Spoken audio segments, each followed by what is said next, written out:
السلام عليكم ورحمة الله وبركاته. soomana gaarii soomana mirkiitii fi soomana gartee gammachuu rabbiin waa taasisu har'a wajjin guyyaa lama oolchinee jirra. soomanni har'aa qabaranaatiin garaagarummaa qabaa. qabbanawaadha, qilleensi isaa qabbanawaadha. yeroo hundaa'u gartee aduun qabu. guyyaa kana guutuu keessa deemtallee aduun waan nama dheebeessitu kanallee ni qabanatti hin fakkaatu. kanaaf soomana bareedaadha. soomana kana keessa gaa namni waa qabu sakkaa kannachuu danda'a. miskiina gargaaruu danda'a. ajiree guddoo keessatti dalagachuudha. yaani fursaa guddaa qaba.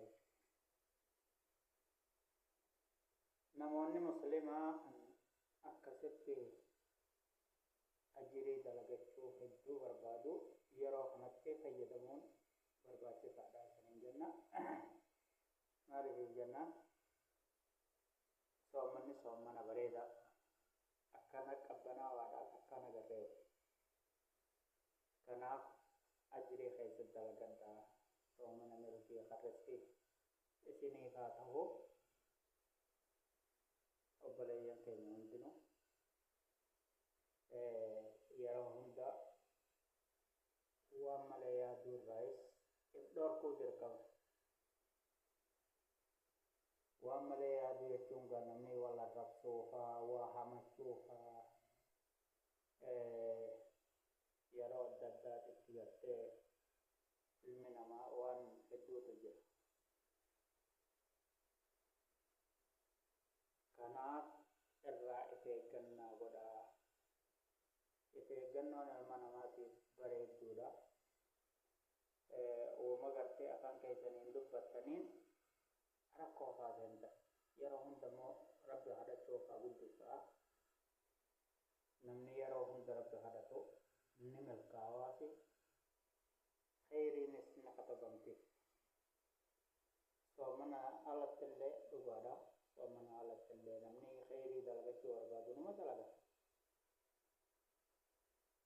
garuu amala duraan bare namni hin dhiisu waan ta'eef amala sun irraa dhorkuun dirqama jechuudha. yeroo kana jennu gaa namni tokko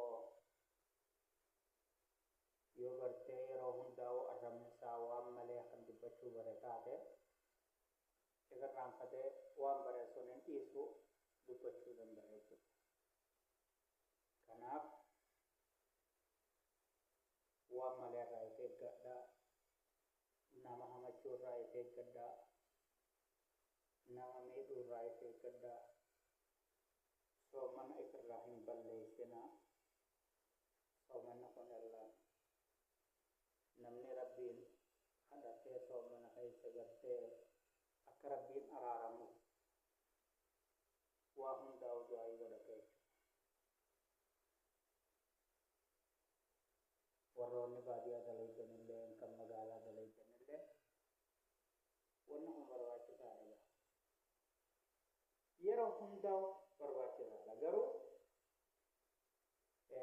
namni keenya yeroo ammaa moo dur yeroo ammaa immoo waan gaarii takka akka waan hamtuutti fudhachuu danda'a. waan hamtuu takka immoo waan gaarii godhee kan hedduutu jira. tokko lamaan jechuudha. nama walitti jiruu haa taatu, nama hamachuu haa taatu, wanni kun jileen dhoorgaadha. kanaaf if eeggadha hundi keessanuu. nagar